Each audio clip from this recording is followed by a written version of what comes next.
Hey, Jeremy here. Thanks for joining us on the channel. Hit like and subscribe and all those things that you're supposed to do on YouTube. By the way, we got some shelves here in the studio. We thought that would make it feel a little more homey and welcoming. And also, truth is, we just needed some storage down on the bottom here for all of our gear. But I wanted to jump on here to give you a bit of background to this new project that you may have seen we just released, the book Dirt and Stardust.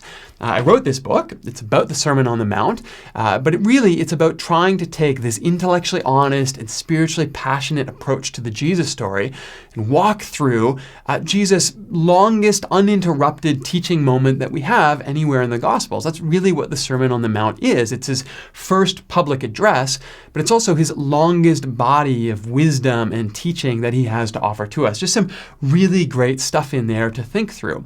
However, the background to this story is that a couple of years ago, as the COVID pandemic started, we scrambled as a church to figure out how we were going to respond. Everything was online. Church was online and groups were online. We were finding different ways to do ministry and keep the community connected online. And one of the initial experiments that we tried during that season was writing daily prayers for the community. Bobby led the team in picking a theme each week and then writing prayers that we posted to all of our social media channels. People seemed to really love this, particularly early in all of that instability, having a centered, guided, common prayer that we were all reading together to focus ourselves on the story of Jesus and on a theme each week really seemed to be something that people resonated with. And so as we got to the end of that season, we started to think, well, this has been received so well. How could we make this stick? How could we make it last for people? And so out of that came the book, A Season for No Other. Bobby collected all those prayers up. She edited them together. She wrote an intro to each chapter. And we hired a designer and a printer. And we printed 1,000 copies of this prayer book and made them available free to the community. And it was just so gratifying to see the response from the community, how many of your libraries this prayer book ended up in, and the feedback we got about how important, how meaningful it was for you to have something tangible to guide your prayers and reflections, even after that season had ended, even after you had read some of those prayers already. So we began to think about that. Well, how could we continue down that story and that journey? And so I began to take one of the series that I had taught a few years ago. I took the notes from those sermons, some of the conversations that came out of those sermons and the questions that I got back, and I expanded it, and I put together a little book on the Sermon on the Mount.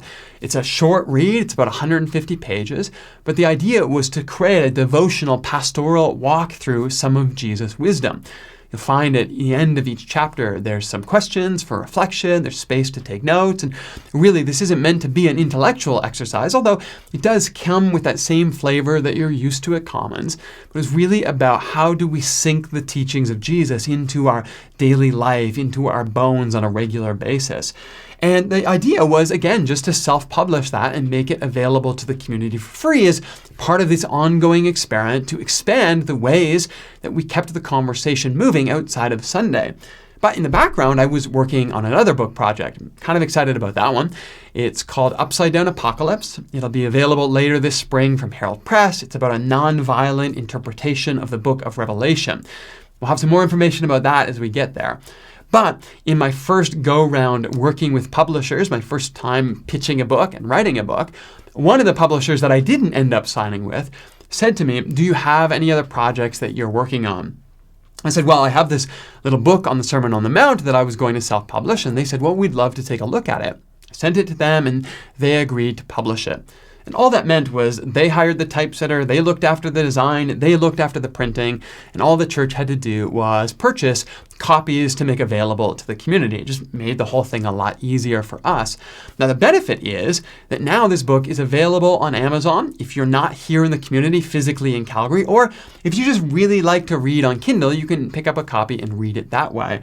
But the goal was just to take the ongoing conversation of Commons and make it accessible to you in a new way.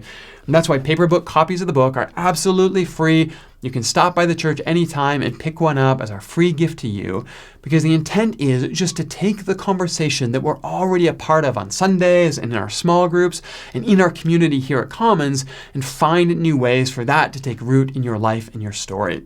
So, Dirt and Stardust, it's available now. Bobby wrote a foreword. It's a short little book. It's an easy read. It's available now here at the church for free for anyone who can stop by, and available online wherever you buy fine books.